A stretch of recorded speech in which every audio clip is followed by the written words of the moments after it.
Hi there, my name is Gabriel Medina and I like to learn. But not just for the sake of learning, not just for the sake of it.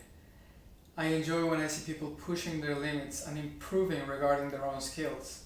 I like to learn so that later on I can teach others, teach and inspire others. Specifically in the music industry, whether if it's teaching an instrument or showing the ins and outs of the live event industry. Audio, video, lighting, LED walls, staging, from there all the way to the pre-production, production, and the business side of things. The master that I chose is Daniel Everett, not because of his ideals or because of his personal life, but rather because his approach to learning a new culture, about a new culture, resonated with me. In 1977, Daniel and his family moved down to a village in Brazil, a Pirahá village. Here, for a year, Daniel tried to crack this language and translate it into English, with no success.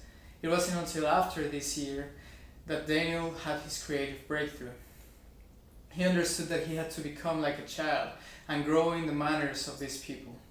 Become like a child, vulnerable and dependent of them, to understand how they lived and therefore the way that they talked, since the language was directly related to their way of living.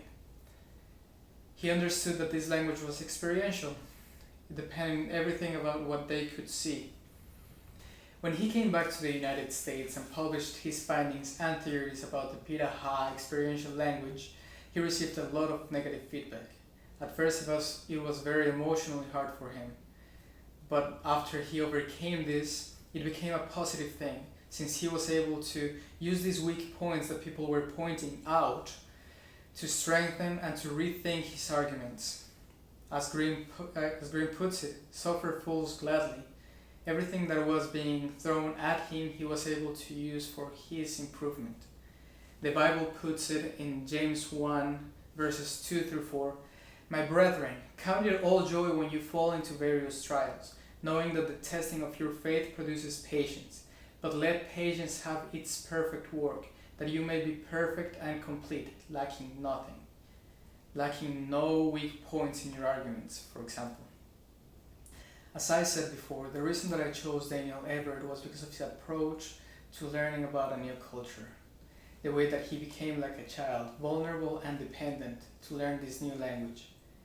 I can see myself applying that, letting my mind be molded by the new things that I don't know, approaching things with humility, with humbleness. Also, the way he took criticism not as an attack to him, but rather as an opportunity to be able to strengthen his ideas.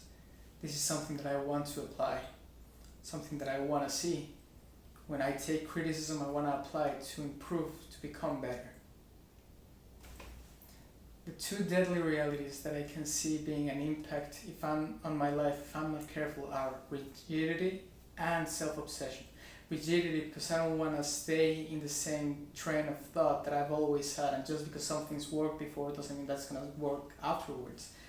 As I said before, I want my mind to stay being molded, to be able to mold it always, to be able to change it regarding the circumstances and to improve instead of staying the same way, not conforming.